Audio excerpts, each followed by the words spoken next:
Welcome to WEL7E Every 7th, the video podcast element of my content here on YouTube / wherever else I decide to upload this content in the future, because I am working on expanding where my content is offered. This is episode 3 of WEL7E Every 7th, the first episode where I will have someone riding along with me, shotgun, so that we can have more of a discussion instead of me just having a car rant. Joining my conversation today / being interviewed is a complete dinkwad of a human being. Hello. What's up, dinkwad? Hey. How are you? Good, how are you? This is my wife, Allison. For Hi, those guys. who don't know, she's appeared on the channel several times now, and she is a confessed dinkwad. For now. For now. For now. Let's, first of all, oops, I just honked twice on accident, and I'm about to hit the mailbox.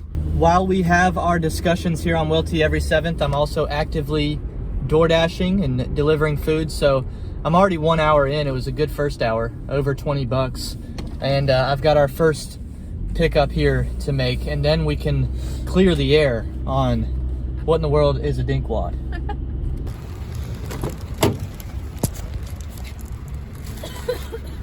All right, pickup is made. We can hit the road towards the delivery. Why don't you explain to the people what a dinkwad is? Okay, so we didn't know what a dinkwad was either until we were watching a YouTube video and somebody said that. Okay, so dinkwad stands for dual income, no kids with a dog. And obviously you guys know we have 2 dogs, so that doesn't necessarily fit us perfectly, but 1 dog for each of us, so we're both dinkwads. So Ryan, tell me your thoughts about how does it feel to be a dinkwad? If someone were to call me a dinkwad as like a slur, I would be like, yeah, I definitely am accurate. a dinkwad. It's accurate. Yeah. It is funny sounding though. It sounds like an insult. Yeah, when we first saw the YouTube video and somebody was talking about it, we were like, what is that? And so then we kind of laughed for a little bit and talked about it. But I mean, it's true. It is what we are. It's a lifestyle. It's a choice. Mm-hmm. It's a strategy, honestly. It is. At this stage of life, you know, that's just where we're comfortable, and we're trying to advance ourselves. Some of the Matt Walsh video where he's talking about dinkwads, he's very disrespectful. I thought so too. So the person who we saw the video about talking about this is Matt Walsh, and he is a kind of talking head about different social issues. First of all, I like the guy. We do like him. Generally agree with him. Let me just say that. But in this particular video, he was very dismissive of people who are dual income and choose not to have kids. And I think that's kind of ridiculous, because just because we don't have kids right now, that doesn't mean that we will never have kids. I think it's kind of ridiculous to make fun of people who choose this lifestyle for a particular reason. We're 25 years old. We've been married for about 2.5 years. And so the idea that we don't have kids right now, in my opinion, and in Ryan's as well, I feel like I can speak for him about this. It's a very strategic decision so that we can build wealth right now, so that later on, if we do choose to have kids, we could possibly have me stay at home with the kids.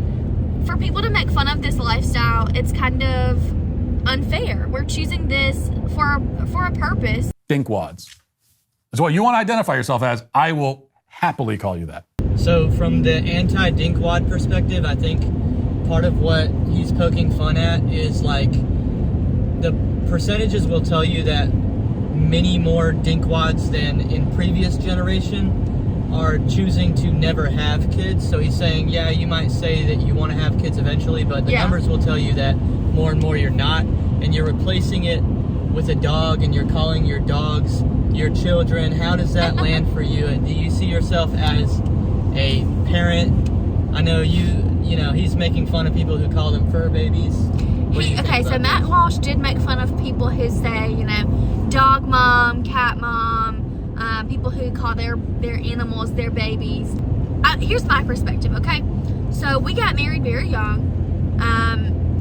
For me to have a baby, an actual human child right now, it just didn't make sense for us immediately after we got married. It made for us to really focus on our careers right now. And so for me, my 2 dogs are my babies right now, but in no way am I under the illusion that they are human children. I understand that they're dogs. Another thing I think he is dismissing or ignoring is the potential for adoption, because that's something that takes a lot of time and money. True. And you're not just going to be, you know, at 22 when we married, there's no way we could have just entered immediately into that. Yeah, that's something we really haven't talked about on the channel yet, but we've discussed quite often the possibility of us becoming parents through adoption. While we're still really young, that's not feasible for us right now. So for us to take the time right now to build up wealth so that later on we could adopt, that is what makes sense to us right now. If you're going to disrespect the DINKWAD lifestyle, just have a little patience, Matt Walsh. Have a little patience.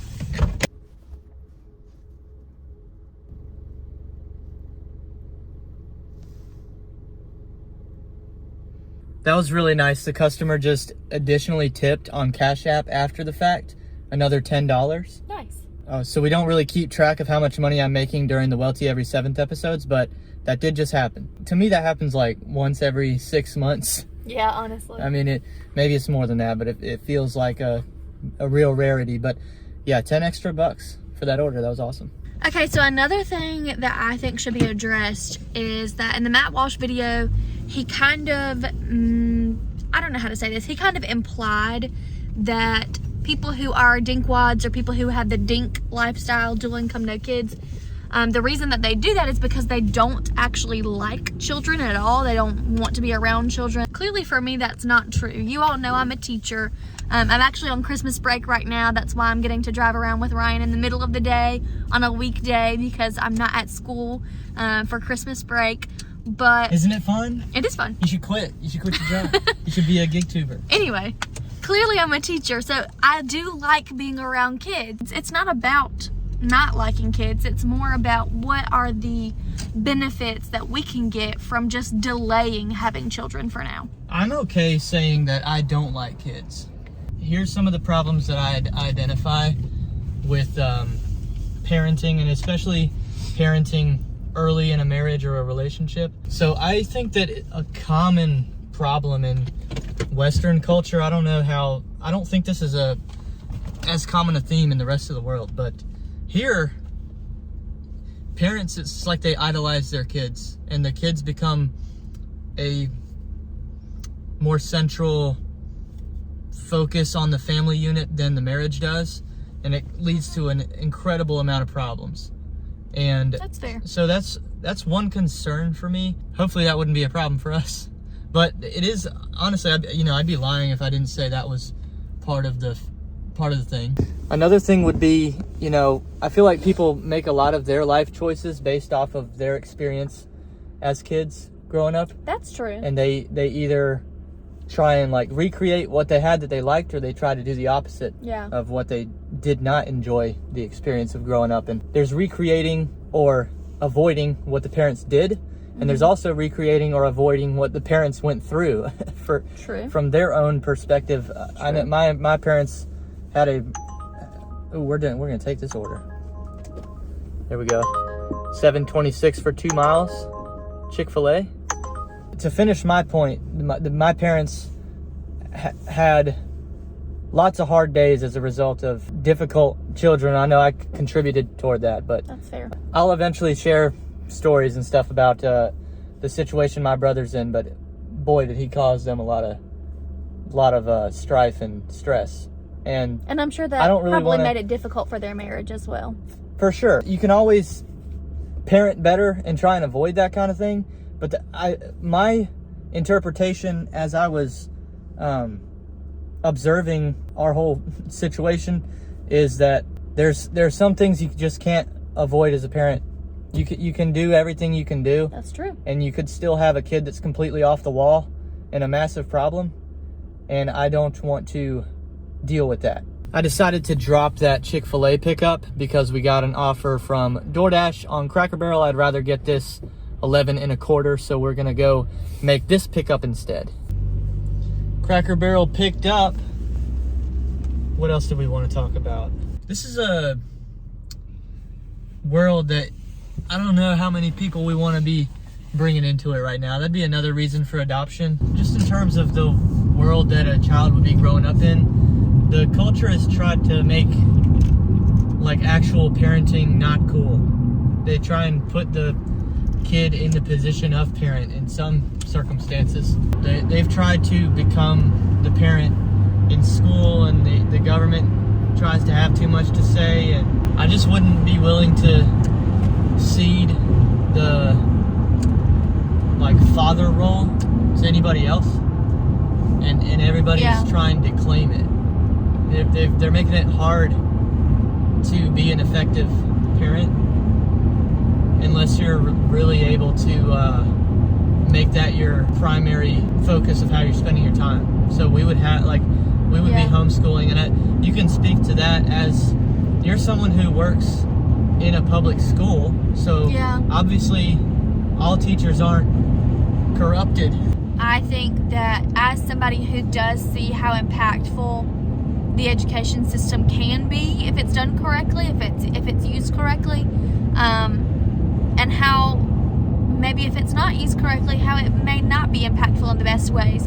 So I think that I would really want to be a stay-at-home mom and a homeschool mom, so that I could take what I feel like I've learned at college and through my experience working as a teacher and really just pour into my child the best way that I know how, and to really instill the values that we see as important on our child, or children if we had more than one. And so I just really think that using the Dink style or the Dink lifestyle right now to maybe delay what we want for now so that later we could have what we truly want, I think it's really beneficial, because I think in the world today, you know, a lot of people just simply do not understand the idea of delayed gratification, putting off what you want for now and really grinding and working on what you want now so that later you can have what you want. There's just not many people who I feel like really, truly, deeply understand that. So something that we've talked a lot about is the age that you become parents and what that can mean for you and what that can mean for your child. So just a little bit of background information. My mom and dad got married really young. They got married, I think, when my dad was 21 and my mom was 19. And so by the time my mom was like 26 or 27, she had been married for like 6 or 7 years and already had 2 kids. And I think it was really cool in some ways because my parents were young parents. You know, my parents were out playing with us, running around with us because they were still young enough to do those things. And that was really awesome and really cool. And Ryan's parents had kind of an opposite situation. My understanding is like young 30s basically when they met, or something like this. Maybe upper 20s when they met, and then married before they had my brother and I. But my dad was, let's see, my mom was 30 when she had me, and I was the first. And my dad would have been 36, something like that, when I came, and then 38 or 39 when Sean came. They were up there in age as far as starting as parents goes. And the way to offset that, like, if we go adoption, we can wait another 5 years and be 30 before we live our first day as parents. But I don't think 30 is too old to start. I don't think that's too old either. But I don't think that I would want to wait until I was 36. I really don't. I think that would be too late in my opinion. But even if you were to wait to 36, if you adopt, you can offset that life decision, because then you can jump into parenting later in the kids' progression. All right, we got one more Uber Eats offer we're gonna take care of before we head back home. And if anybody's noticing the timing on my screenshots or following the clock as I do this, yes, we did just wait 45 minutes at Cracker Barrel for them to give us that order. Yeah. On a normal day, honestly, that would like piss me off, or I wouldn't wait that long. But today, since we're just hanging out, it's not that big a deal. Yeah. We've made decent money anyway. But yes, it did just take 45 minutes to get that food.